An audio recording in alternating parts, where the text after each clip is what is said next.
Texas is opening up, and I'm not sure that we even have a choice. I think we have to do it. Abbott's stay-at-home order expired on Friday, hours after Texas reported its largest single-day total of COVID-19 deaths. I want to commend the governor for your decisive action, reopening this economy. Are you willing to take a chance on your survival for your children and grandchildren? I'm all in. Texas is in crisis mode. You flattened the curve here in Texas. Demand is overwhelming COVID testing sites. An hours-long wait. A major federal testing site in Texas set to close tomorrow, even though coronavirus cases there are still surging. In the hard-hit Rio Grande Valley, the largest hospital system says they are near capacity. Since May, the state's case count has exploded. Now they have set up a panel to decide who gets treatment and who gets to just go home and die with their family. Governor Abbott, when you look at the job he's done in Texas, I rely on his judgment.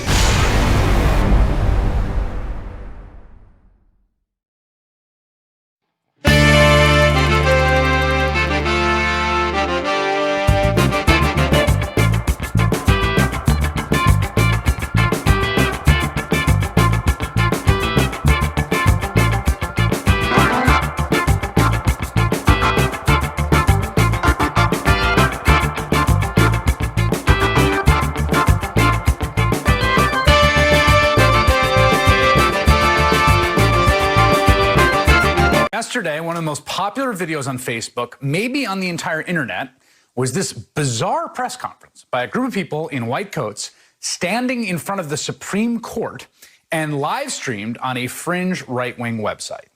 These people called themselves America's Frontline Doctors, and their announcement was of a miracle cure for coronavirus that does not, of course, really exist. It is the same phony miracle cure the president and his right-wing supporters have been promoting, the malaria drug hydroxychloroquine. It was revoked by the FDA for emergency use last month after studies showed it was unlikely to be effective and that there were, quote, ongoing serious cardiac adverse events and other serious side effects. But here's what one of those frontline doctors told the whole internet about it. I came here to Washington, D.C. to tell America, nobody needs to get sick. This virus has a cure. It is called hydroxychloroquine, zinc, and Zithromax. I know people want to talk about mask. Hello? You don't need mask. There is a cure. I know they don't want to open schools. No, you don't need people to be locked down. There is prevention and there is a cure. There's a cure? Oh, it's that simple. Huh. So weird that no one in the world has figured this out as millions and millions and millions of people around the world get sick. Millions saw that video on Facebook before the president then went on a classic late-night retweeting rampage about it, all because he is committed to opposing the science on the virus. That is his position. We have to face facts here. And that means he must oppose and run down and wage a passive-aggressive proxy war against his own expert scientist, Dr. Anthony Fauci. One of those tweets during the rampage he retweeted accuses Dr. Fauci of misleading the public. Oh yeah, that's Steve Bannon's podcast, by the way. Very reliable source.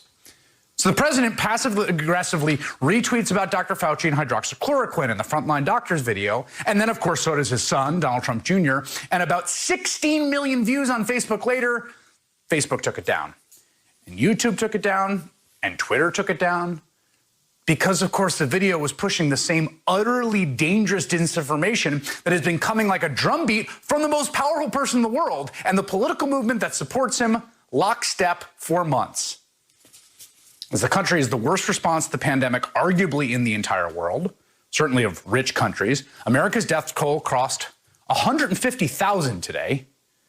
The president and his allies just say, take this miracle drug. Listen to the doctors on the internet. I've read a lot about hydroxy. I happen to think that it has an impact, especially at the earlier years. There were some very good tests at Ford, and the doctor from Yale came up with a very, very strong testament to it. There was a group of doctors yesterday, a large group, that were put on the internet, and for some reason the internet wanted to take them down and took them off. I guess Twitter took them off, and I think Facebook took them off. I don't know why. I think they're very respected doctors. There was a woman who was spectacular in her statements about it, that she's had tremendous success with it. And they took her voice off. I don't know why they took her off, but they took her off.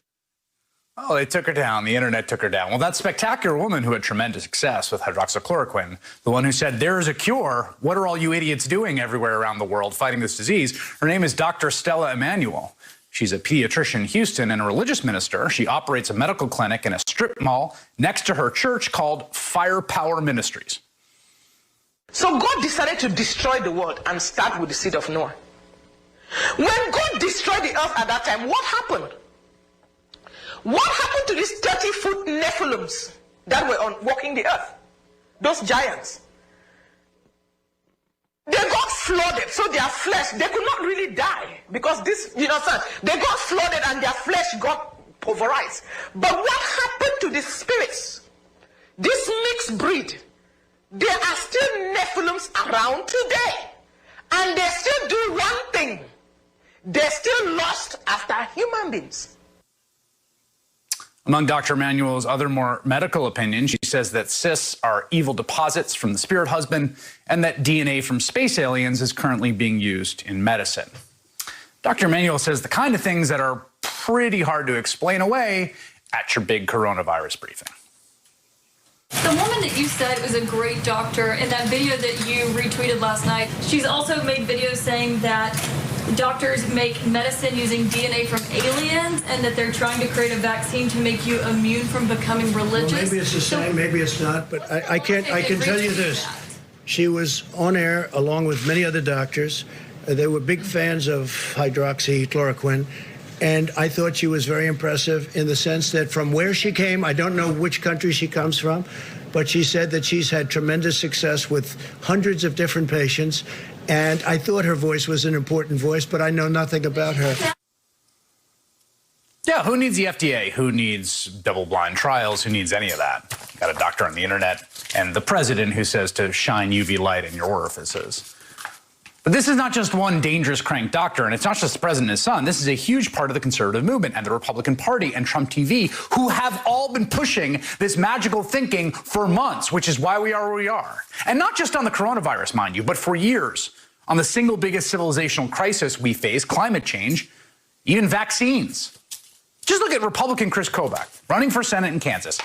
Here he is. He's holding indoor events, no masks, no social distancing. They're serving buffet dinners at said events, and they're shaking hands. And he's saying he doesn't believe in mask ordinances and doesn't think vaccines should be mandatory. And the death toll rises. And the cases in the U.S. pass 4 million, and we've seen people getting sick left and right from attending indoor events. It's not a surprise this political movement running the country in this moment, when what matters most is rigorous and clear attention to the evolving public health science, has put us in the worst position of anyone else in the world. All those millions of views that video of the frontline doctors racked up, aided by the president as he promoted it, the belief in the miracle cure, the malaria drug that has been beamed into the brains of every Trump TV viewer night after night after night, relentlessly, all of that has life and death stakes. People say the coronavirus is a hoax created by George Soros or made up by Democrats, or it could be cured with this malaria pill. They're not taking the precautions necessary to protect each other, to protect all of us from this virus. Like this guy, Tony Green. Tony's a conservative guy, conservative man from Dallas who wrote this opinion piece for the Dallas Voice about how he fell down the foxhole of coronavirus conspiracy theories. And he writes, and so believing the pandemic to be a hoax, my partner and I hosted family members on Saturday, June 13th. On Sunday, June 14th, I woke up sick. He got sick, he got the virus, and his partner got sick and got the virus, and his parents got sick and got the virus, and his father-in-law and mother-in-law got sick, and then his father-in-law's mother got sick and she died. She died because he had her over, because he read the internet conspiracy theories. If Tony Green had not believed those conspiracy theories, if he had not encountered them, those people wouldn't have gotten sick and that woman would be alive today. And that's true for thousands of people in the country. The story they were spinning at that press conference yesterday, it's not just some harmless fantasy. We have new reporting from NBC News today about the origins of that event. The press conference was hosted and funded by the Tea Party Patriots, a right-wing political nonprofit group. It's part of a pattern of recent videos from apparent experts quietly backed by dark money political organizations evangelizing treatments for or opinions about the coronavirus that most doctors, public health officials, and epidemiologists have roundly decried as dangerous misinformation. I hate to even trouble you with this, but Donald Trump today or he's been retweeting accounts that are with strange things on them. One of which was a doctor who he got questioned about during his briefing today. I just want to let you listen to that. The woman that you said was a great doctor in that video that you retweeted last night said that masks don't work and there is a cure for COVID-19, both of which health experts say is not true. She's also made videos saying that doctors make medicine using DNA from aliens and that they're trying to create a vaccine to make you immune from becoming religious. But she said that she's had tremendous success with hundreds of different patients, and I thought her voice was an important voice, but I know nothing about her. What do you make of the President of the United States retweeting this Houston doctor with these strange claims about alien DNA, et cetera, as well as continuing to push this hydroxychloroquine supposed treatment? Yeah, maybe the President of the United States shouldn't be retweeting someone that he says he knows nothing about. The fact of the matter is this president is incapable of taking this virus seriously, and he is going to continue to try to undermine the very serious efforts of the CDC and state, local public health departments to get it under control. And he's frankly feeding into a much more dangerous narrative that's being propagated by our international adversaries. What we've found out recently is that Russia has been using very sophisticated means to try to promote some of the very same storylines that Trump and his allies are regarding the fake origins of this virus. And the fact that Americans don't need to do as much as we know they need to do in order to counteract it. So the president, whether he knows it or not, is sort of coming into league with Russia and China and other countries that are very interested in setting up very false, fake, and damaging narratives about coronavirus and how we get past it.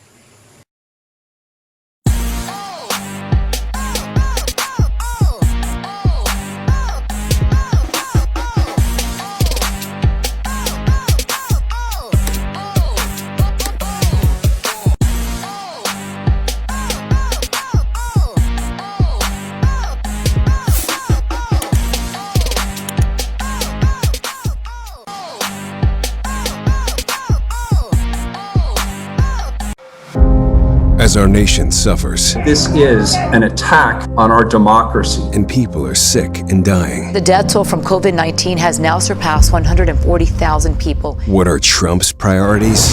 New questions about whether President Trump pressured the UK to move the famed British Open to his resort in Scotland. President Trump is pitching a new location for next G7 summit, his own golf resort. Prompting new criticism that the president is using his office to enrich himself. My people wanted it. I don't want to make money.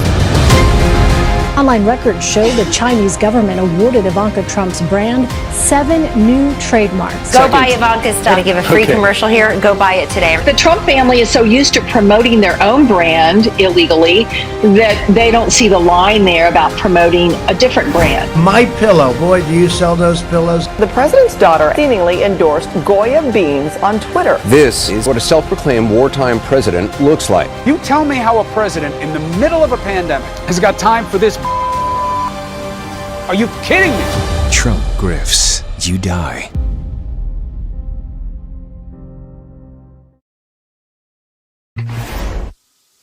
Negotiations over the next coronavirus relief package broke up earlier this afternoon, and right now, the $1 trillion Republican plan, the counteroffer, if you will, is in chaos.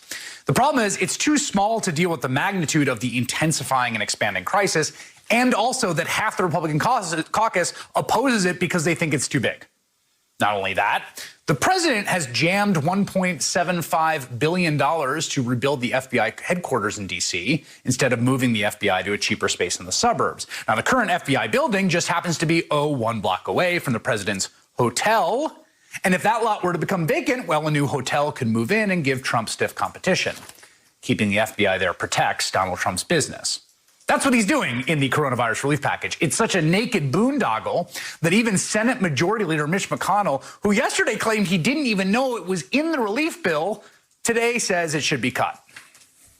I am opposed to non-germane amendments, whether it's funding for the FBI building. When we get to the end of the process, I would hope all of the non-COVID related measures are out.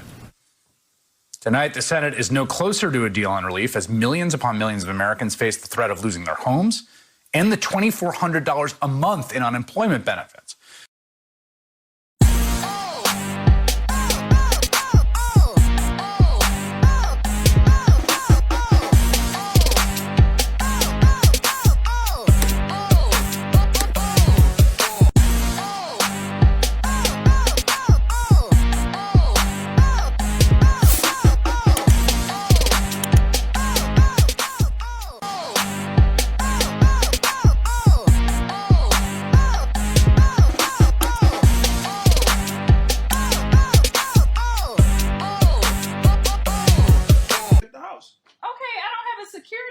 But my neighbor Karen, who's an older white lady, is the neighborhood watch. So she watches over the place, the whole building. That's the thing. She's a lady, okay? She's not going to be able to protect it as good as I can. I'm a man, and I'm strong, so I got this. I'm going to hold it down until you get back. Listen, you got to get your stuff on now and leave. No, you listen, okay? I'm going to stay here. I'm comfortable here. Look at this bed. I don't even have a bed in my crib, all right? What? I just got 3 other roommates at the crib that we didn't even ask for. They just there, taking up stuff. 3? All 3 of my baby mamas is tripping. Listen, be quiet. Sad news. The United States this afternoon surpassed 150,000 total coronavirus deaths. And yet, this morning, over a half-an-hour span, Donald Trump shared 14 tweets defending, among other things, the use of hydroxychloroquine to treat the coronavirus, which has been the opposite has been recommended. One such tweet featuring a group of people in white lab coats calling themselves frontline doctors at what appeared to be a fake news conference. In the video, one person suggests that the anti-malaria drug is the cure for the coronavirus, while suggesting that masks and shutdowns are not at all necessary. Joining our conversation, New York Times Chief White House correspondent Peter Baker, plus former Baltimore Health Commissioner Dr. Leana Wen. Let's just start with a fact check. Donald Trump spreading lies, Dr. Wen, about hydroxychloroquine, spreading fantastical conspiracy theorists, spreading disinformation at a moment that is crucial not just for our country's health, our country's safety, but for his own political health and safety. I guess I don't even know what to say at this point. I also really don't know why he continues to spread this misinformation, considering that there actually now are therapies that are effective in the treatment of COVID-19. Dexamethasone, for example, a commonly used steroid, we know that it reduces mortality based on some studies that are done. We also know about remdesivir that reduces the time to recovery in COVID-19 patients who are hospitalized. I mean, we now have an abundance of evidence that hydroxychloroquine, chloroquine are not safe, that they cause very dangerous side effects, including heart rhythm abnormalities, liver problems, kidney problems, blood and lymph issues. And so it's actually very dangerous because we know that there are people who listen to President Trump for whom he is the most trusted messenger. And I do fear that they're going to go out and continue to take these treatments that are actually not advised by the FDA or by medical experts. I think we have Tony Fauci on Good Morning America responding to some of this. Let's watch. I don't know how to address that. I'm just going to certainly continue doing my job. I don't tweet. I don't even read them. So I don't really want to go there. To the charge you've been misleading the American public? I have not been misleading the American public under any circumstances.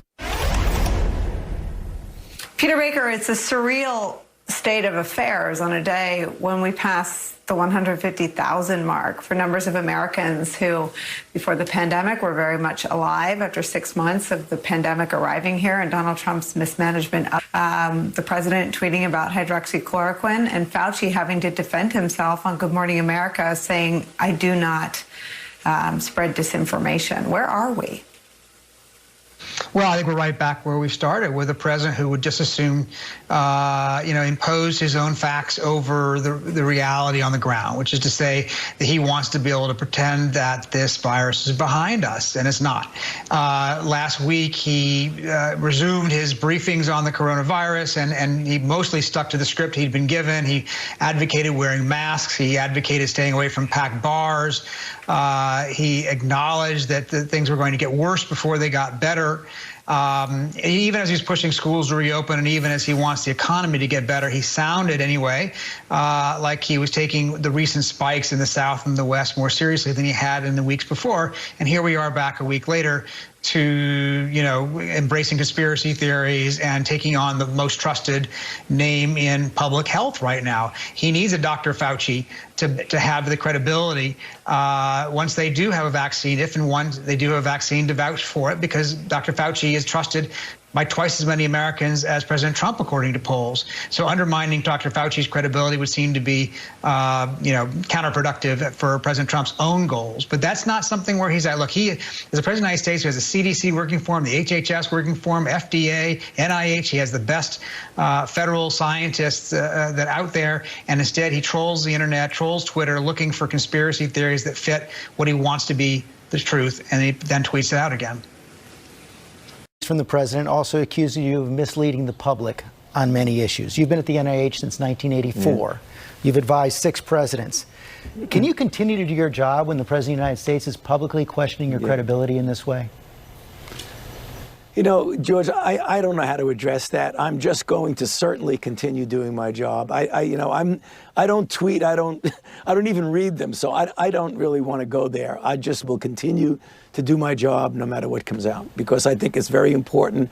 We're in the middle of a crisis with regard to an epidemic, a pandemic. This is what I do. This is what I've been trained for my entire professional life, and I'll continue to do it. To the charge you've been misleading the American public?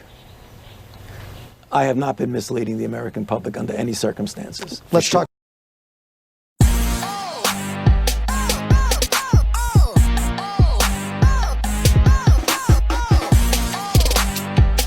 In politics, in the latest new look at battleground polls that shows Joe Biden gaining ground on President Trump or expanding his lead in several states. The new Morning Consult poll shows that nationally, Joe Biden leads President Trump by 8 points, 51% to 43%. And here's a look at some of the key states. And in all of them, note the movement since May. In Arizona, Biden sits ahead of President Trump by 7, a 9-point swing. In Colorado, by 13 points, adding 4 points. In Florida, he's up by 3. Trump had been up by 1 in May. In Georgia, Biden and Trump remain statistically tied. In Michigan, Biden increases his lead to 10 points. This poll has Minnesota tightening. Another poll we showed you late last week from that state had Biden up double digits. This morning, the Morning Consult poll has North Carolina now tied, wiping away Trump's 3-point lead from May. Ohio has tightened with Trump's margin down to 3 points. In Pennsylvania, Biden's lead increased to 7. In Texas, another statistical tie, but it was a different story in May when Trump was up in Texas by 7 points. And Biden added to his lead in Virginia and Wisconsin. So, Joe, Biden doing well. I, again, just wonder then how Trump reacts. Because as Biden goes up in the polls, I worry he goes down in terms of his reaction, his behavior, his racial sort of pushing the boundaries, using race and bigotry. Yeah, well, you just go through the numbers. Arizona, Biden plus 7. Colorado, Biden plus 13. Florida, a little tighter. Biden plus 3 than most polls that we've seen. Georgia basically within the margin of error. Michigan plus 8. Minnesota plus 3. But of course, we saw a poll last week that had that in double digits. North Carolina tie. We had a poll the other day showing Biden up 7 there. Pennsylvania, Biden plus 7. Texas, Biden plus 2 within the margin of error. Wisconsin, plus 7. These obviously, taken together, are disastrous results for Donald Trump. And it is early, but it is not as early as it once was. And Jonathan Lemire, it seems from everything I'm reading, and I hope you have some reporting for us on this count, but from everything I've seen, we're all paying attention to what's happening in Portland, what's happening around that federal courthouse in Portland, the chaos there, and people thinking that this is where Donald Trump is hitching his wagon, hoping that that's going to carry him over the finish line. And yet he sees the law and order numbers and sees this really isn't moving the needle. From what you've reported, from what I'm hearing, it all comes down to the fact that he knows that this country has to turn the corner on this pandemic, or his presidential race is doomed. What can you tell us about yesterday's event? Well, Joe, I'll start with adding to the conversation about Congressman Lewis. I was on the White House lawn when we asked if the president was going to attend to pay his respects to the congressman lying in state at the Capitol, and he, of course, as you played in that clip, said no. And that took some White House aides by surprise, because there had been discussions about the president going over there at some point today. They thought that might be something that he'd want to do. They were surprised that he ruled it out yesterday. We should note the Vice President Pence, who did serve with Congressman Lewis in the House, did go over there yesterday. But did they provide any explanation why he is in fact doing something that no other president would do, Republican or Democrat alike? You even heard Mitch McConnell offering glowing words to John Lewis. Why would the president be so obstinate about going over to see a civil rights hero? Any explanation from the staff? I know he's been playing the race card aggressively. Does he actually think going to see a civil rights hero, an American saint, does he think that would hurt him with white voters? Publicly, White House aides are simply saying it's the president's decision. Privately, there is some frustration that they do feel that the president is too mindful of the signal he might be sending to white voters. Also, just that it's someone with whom he had feuded before. He did not, we know how he holds grudges. We know that he did the same when Senator McCain died. He did not attend and pay his respects in any public way then either. He had to be convinced to put the flag at half-mast on the White House when Senator McCain died. For Congressman Lewis, it was lowered, but only for half a day, and then was immediately put back up. Joe, to your question about the pandemic and the state of the race, you're completely right. The president here, and there's a growing recognition among his advisors, yet they're going to continue to lean into some of these cultural efforts, the preservation of the statues, the Confederate bases, and certainly, of late, a real push into the idea of law and order and using federal troops in these cities, most notably Portland, and it's all part of a piece, a signal to white voters and suburban voters, the same ones he's trying to court with policies there, which seem lifted out of the 1950s in terms of sending signals to white voters about black families and black and brown families moving to the suburbs. And here again, the idea of playing upon white fear, suburban residents, senior voters. But to this point, the polling has not suggested that that's working. So therefore, we return to the pandemic and how he is handling it. And to this point, he's receiving a failing grade from the voters of this country. Yesterday, he was in North Carolina. There's a real effort here to push forth and to put a lot of money into the vaccine development, suggesting that both the vaccine could be manufactured while the distribution mechanism is also worked on at the same time to try to speed it up, in part because they know in the trajectory of this race, he is losing, and he's going to need, some of his aides believe, an October surprise to pull this off. Something significant and big, something from the outside to change the game. Maybe that's a stumble by his opponent, Joe Biden, who we should also note paid tribute to Congressman Lewis yesterday. Or more likely, they feel like they need to put their eggs in the basket of a vaccine, that they need to be able to show that it's been developed or is close to give some sort of hope to voters, and also so the president can take credit for it. Though, would that be enough credit to overcome the months of mistakes he's made handling the pandemic? And the president, in terms of handling the pandemic, yesterday, again, spreading disinformation about coronavirus. Last night, he retweeted a video of a group of people in white lab coats calling themselves frontline doctors, spreading false claims during what appears to be a fake news conference. This amplified by the President of the United States. One of the speakers identified herself as a doctor, promoted the drug hydroxychloroquine as a, quote, cure, while also claiming, quote, you don't need a mask. Twitter since has removed the video, but not before it went viral. The FDA revoked the drug's emergency use authorization last month, saying the potential benefits are not worth the risk. The president has promoted the unproven drug aggressively and even claimed to have used it himself. He also retweeted a post yesterday of Steve Bannon's podcast that accused Dr. Fauci of misleading the public by dismissing hydroxychloroquine. So, Joe, this is for all those who were impressed by the president's, quote, change in tone last week. Here he is now retweeting, amplifying to 80 million people all of these false claims about drugs being cures, and a doctor, in quotes, saying don't wear a mask when every public health expert on the planet says wear a mask. Yesterday, also, I point out, Joe, in North Carolina, President Trump said it's time for these governors to reopen their states based on no new information as coronavirus continues to explode. No. He never learns, and we know this. He is a day trader. But it's just absolutely staggering that the President of the United States, not staggering, it should be staggering. It is no longer staggering that the President of the United States actually pushes out a conspiracy theory video that tells people not to wear masks, that pushes a drug that several studies have shown is not effective, that his own government has actually said could cause heart problems, and to avoid taking it as a way to mitigate the effects of hydroxychloroquine.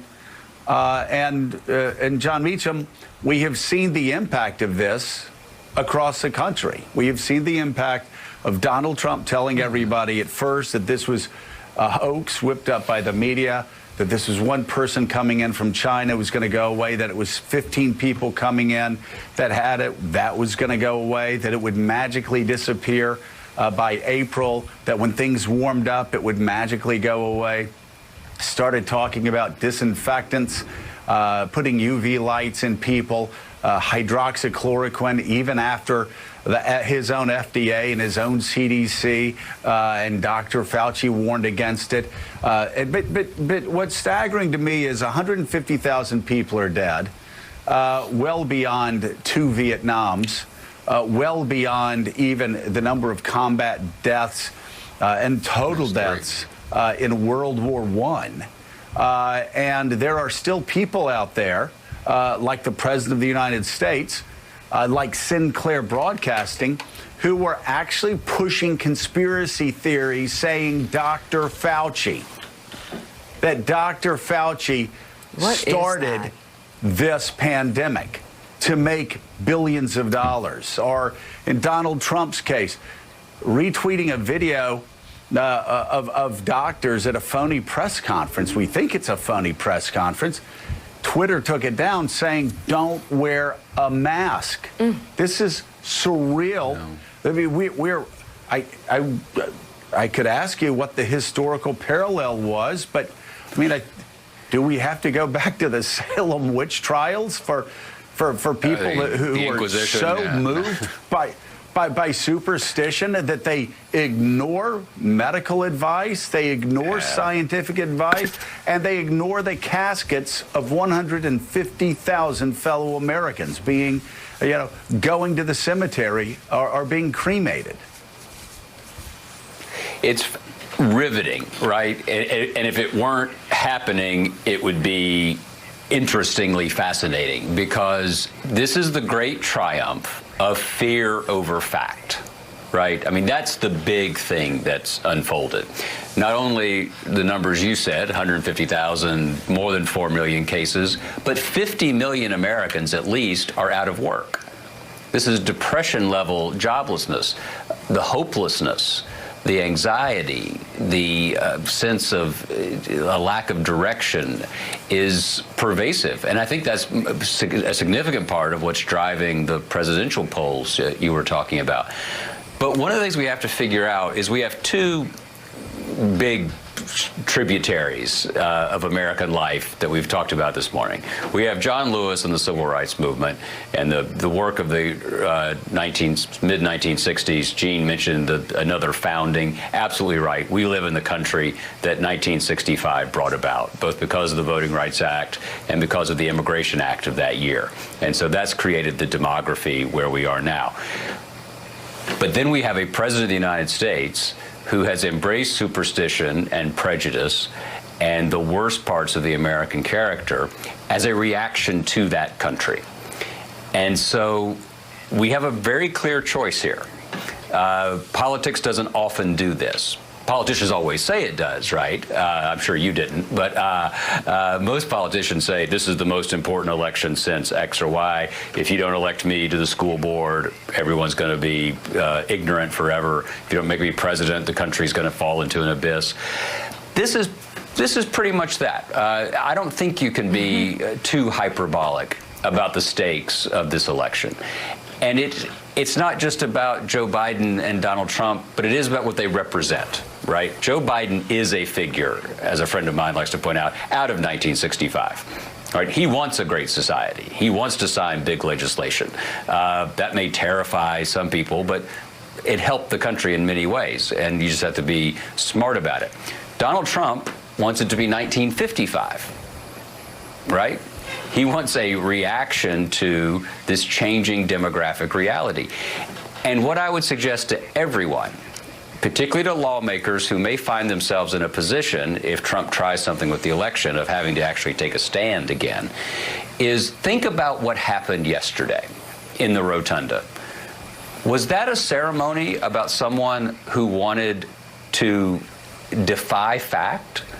Was that a ceremony about somebody who wanted to segregate America, who wanted to keep us apart and point fingers? No. The man the country is honoring, the man history is honoring, is somebody who was about opening themselves up and being smart. It's a very clear choice. Yeah, it is a clear choice. And Willie, John talked about the politics of fear, the triumph of fear with these conspiracy theories that spread. And earlier, Jonathan Lemire was saying the President of the United States was banking on a vaccine as an October surprise. Now, there's going to be a clash of two forces because several people I've spoken with over the past month or so that are Trump supporters. As I talk and try to stay away from politics and instead ask, how's your family doing? How are you getting through the pandemic? Everything going okay? It always ends, I'll end and say, well, let's hope we get a vaccine soon so we can all go back to our normal lives. And far too many of those people I speak to go, well, I'm not taking the vaccine. Are you going to really let your children take the vaccine? And so the anti-vaxxer, anti-science movement that Donald Trump has embraced actually is going to cut against if he thinks this is his October surprise. He's going to have to actually convince people he's not part of some greater conspiracy because of the anti-vaxxers that follow Donald Trump. And that suspicion of Dr. Fauci, the lies that have been spread about Dr. Fauci, that somehow he's just in it to make money and that he killed people during the AIDS epidemic and he's going to push out a vaccine because it's going to make him billions of dollars and the George Soroses of the world billions of dollars. These lies about Anthony Fauci, they're going to have to be reckoned with by Donald Trump with his so-called October surprise if there is, in fact, a vaccine. Because the age of fear, the age of superstition, the age of ignorance that he has so aggressively worked to usher in, that has a lot of his strongest supporters skeptical of any vaccine. Yeah, I'll steal a line from Dr. Ashish Jha, who's on our show quite a bit, who says vaccines don't save people, vaccinations do. In other words, it'll be great if we get a vaccine, but if millions of Americans don't get the vaccine because they have the concerns you just laid out, it doesn't mean anything because we have millions of us walking around who aren't vaccinated and could be carrying the virus. So, yeah, all the garbage that you guys have been talking about in the last few minutes that's on the internet, all the garbage that's been there for years, by the way, on major platforms, as we saw again yesterday, not in some dark corner of the internet, It comes to a head right here. Do people trust the government or a corporation making a vaccine that could save the country, could save the world, frankly? Yeah. Or do they fall back on what they read on Facebook and say, I'm not taking that because I don't believe in vaccinations, because I heard Dr. Fauci is making $1 billion off of it. People read that stuff, they internalize it, they believe it, and it has real-world implications. Yeah, and to before we go to break, just to put a pin on the reason why Trump doesn't show up at the funerals of great men like John McCain or Elijah Cummings or John Lewis. I think it's as the basic. I mean, we've known him. He's jealous. He can't handle it. It's impossible for him. He just can't do it. And that's a big lack that we've seen throughout his leadership, empathy, as well as the inability really to rise up and see the greatness of someone else.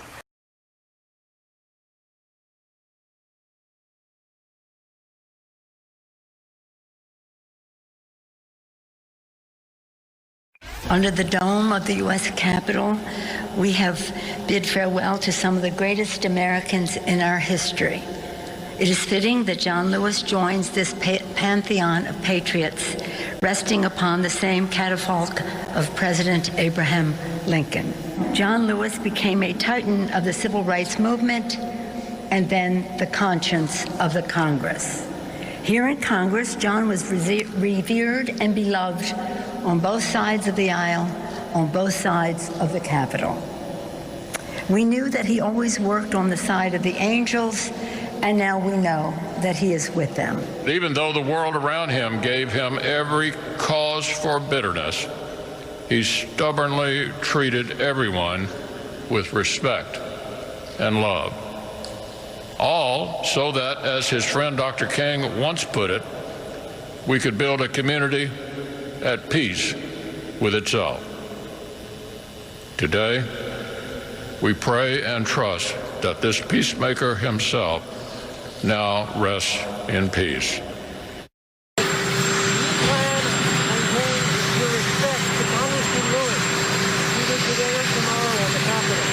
No, I won't be going. No.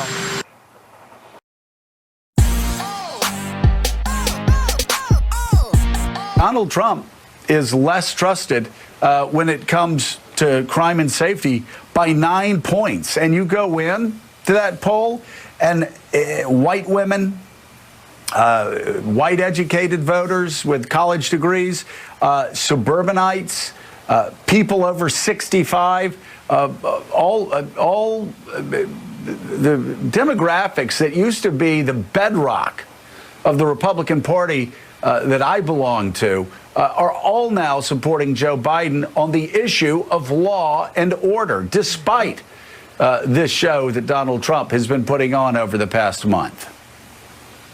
Yeah, I think you're right, Joe, that the number to look at, I think, is that age 65 and older category in particular that has been a bedrock of his constituency over the years. And I think that he has begun to lose them first because of the coronavirus. And now, as you point out, they're not with him on the crime issue, the streets issue. He has been playing to them with a campaign aired an online ad with an old, elderly lady at home being, her house being busted in. She calls the police and they're not there. And this is the consequence, the ad says, of defunding the police. It's a frightening ad. And that has not actually seemed to turn that constituency back into the president's.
have a security system, but my neighbor Karen, who's an older white lady, is the neighborhood watch. So she watches over the place, the whole building. That's the thing. She's a lady, okay? She's not going to be able to protect it as good as I can. I'm a man, and I'm strong, so I got this. I'm going to hold it down until you get back. Listen, you got to get your stuff on now and leave. No, you listen, okay? I'm going to stay here. I'm comfortable here. Look at this bed. I don't even have a bed in my crib, all right? What? I just got 3 other roommates at the crib that we didn't even ask for. They just there, taking up stuff. 3? All 3 of my baby mamas is tripping. Listen, be quiet.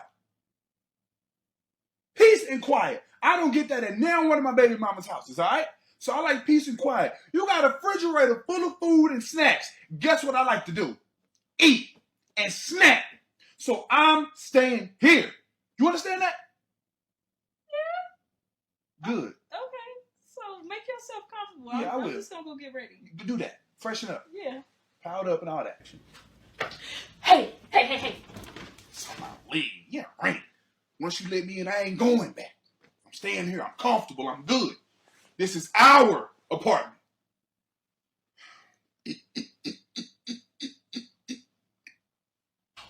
Hey. Why are you whispering? I'm whispering because I met this guy at the club last night, and we hooked up a one-night stand. So I'm thinking after I sleep with him, then he'll go home. But no, he decides he's moving in. You got another one of them? I need you to come help me. I don't want to hear your advice at this moment. All right, fine. I'll be there in 15. Okay, so what are you gonna do to get him up out of here? I guess I'll do the robbery routine again. Okay, that should work. All right, I'll see you in a few minutes. Hurry, because he's crazy. All right, I'll get there when I can. Okay, bye. Come on, bro. Get rid of the ball, bro. Throw the ball, bro. Hey, run in the pocket. Hey, come on, bro. Chill, bro. Hey, man, come on. Don't do this, bro. This ain't even my crib. I'm going to put this on everything you got right now. You scared. You run me your pockets now. Okay. Run me your pockets now. Right now. Hurry up. Give me this. Now get your ass up out of here. Wait, can I get my mama? Now you gonna get a bullet. Get your ass up out of here, homie. Yeah. Security, I told Bay I got this. I told him. Homie got a nice little job too. We going out to eat today. Hell yeah. Man, you got your ass whooped. I know I got my ass whooped. You didn't tell me he wasn't in my weight class. I thought you could take him if you had a gun. But I forgot, dude got 3 baby mamas and 3 roommates, so. You didn't want to tell me his stats beforehand? 3 baby mamas, 3 roommates? Of course he got hands. Yeah, he do. Well, I need you to come up with another plan. You still got that uniform in your car? Yeah. All right, pull it out. I'll be there in 15 minutes. Thanks. Oh, and you got my... What'd you say? I'm coming. Hello? I need that gun back, man. My mama gonna kill me. I got it. Hey. Hey, hi, ma'am. I'm here for the pest removal. Oh, the pests are over in that area over there. All right, got you. So it's gonna take about 6 hours for everything to clear out, so you guys could leave and then come back later.